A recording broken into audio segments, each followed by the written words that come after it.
शेतकरी मित्रांनो, तुम्हाला माहिती आहे का, पीएम किसान योजनेच्या पुढील हप्त्यासाठी ई-केवायसी बंधनकारक आहे।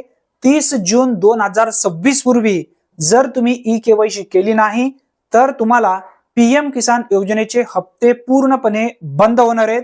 वारंवार कृषी विभागांच्या माध्यमातून आवाहन करण्यात येत आहे। व्यवस्थित समजून घ्या।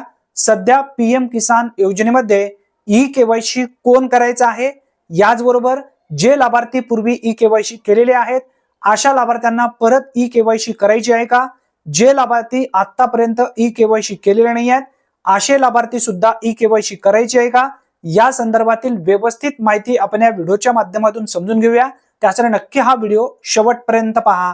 पीएम किसान योजनेमध्ये जर तुम्हाला हप्ते मिळवायचे असतील तर ई-केवायसी बंधनकारक आहे। ई-केवायसी आपल्याला करावीच लागणार आहे। ई-केवायसी 30 जून 2026 पूर्वी करायची आहे। कोण करायचे आहे, जे लाभार्थी पूर्वी ई-केवायसी केलेले नाही आहेत असे लाभार्थी ई-केवायसी करून घ्यायचे आहेत। ज्यांनी ई-केवायसी अद्यापर्यंत केलेले नाही आहेत असे लाभार्थी, जर तुम्हाला पीएम किसान योजनेचा लाभ पाहिजे असेल तर, याचबरोबर जे लाभार्थी मयत झालेले आहेत अशा मयत लाभार्थ्यांची यादी पीएम किसान योजनेमध्ये ई-केवायसी बाकी आहेत अशी यादी ग्रामपंचायतकडे किंवा कृषी विभागाकडून आपल्या गावातील कृषी सहाय्यकाकडे देण्यात आलेले आहेत। जर वारसदारांना त्यांचा लाभ जर मिळवायचे असेल तर कृषी सहाय्यकांना विचारून तुम्ही ई-केवायसी करू शकता। आता ई-केवायसी कोण करायचं आहे व्यवस्थित समजून घ्या। जर पूर्वी तुम्ही ई-केवायसी केली असेल तरी सुद्धा तुम्ही परत ई-केवायसी करू शकता, कंपल्सरी नाही आहे। एका दिवसातून आपला चेहरा दाखवून आपण पीएम किसान योजनेच्या अधिकृत ॲपवरून दिवसातून 2दा ई-केवायसी करू शकता। जर ई-केवायसी पूर्वी असेल तर शक्यतो करण्याची गरज नाही, केलं तरी सुद्धा बरं होईल, हे मात्र नक्की समजून घ्या। त्याचबरोबर जे लाभार्थी आतापर्यंत ई-केवायसी केलेच नाही आहेत असे लाभार्थी तर करावेच लागणार आहे। जे लाभार्थी केलेले आहेत अशा लाभार्थ्यांनी कंपल्सरी नाही आहे।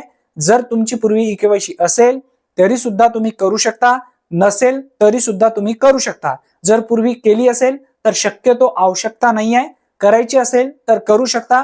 एक तर तुम्हाला ई-केवायसी पीएम किसान योजनेच्या अधिकृत ॲपवरून, प्ले स्टोर वरती पीएम किसान योजनेचा ॲप आहे, त्या ॲपच्या माध्यमातून तुम्ही ई-केवायसी आपला चेहरा दाखवून करू शकता किंवा सीएससी सेंटर वरती जाऊन सुद्धा आपल्याला ई-केवायसी करता येतं, हे मात्र तुमच्या लक्षात असू द्या। जर तुम्हाला घरी बसल्या आपल्या मोबाईलच्या माध्यमातून ई-केवायसी करायची असेल तर ती ई-केवायसी कशा पद्धतीने करायची आहे, अवघ्या 2 मिनिटांमध्ये या संदर्भातील सविस्तर माहितीचा व्हिडिओ या ठिकाणी लावण्यात आलेला आहे। तुम्ही या कोपऱ्यामध्ये पाहू शकता। ते व्हिडिओ पाहून घरी बसल्या तुम्ही सहज ई-केवायसी करू शकता। हा एक दिलासा देणारा अपडेट असल्यामुळे जास्तीत जास्त लाभार्थ्यांपर्यंत हा व्हिडिओ नक्की शेअर करा। चॅनलवरती जर तुम्ही पहिल्यांदाच आला असाल तर चॅनलला सबस्क्राईब करून ठेवा। धन्यवाद।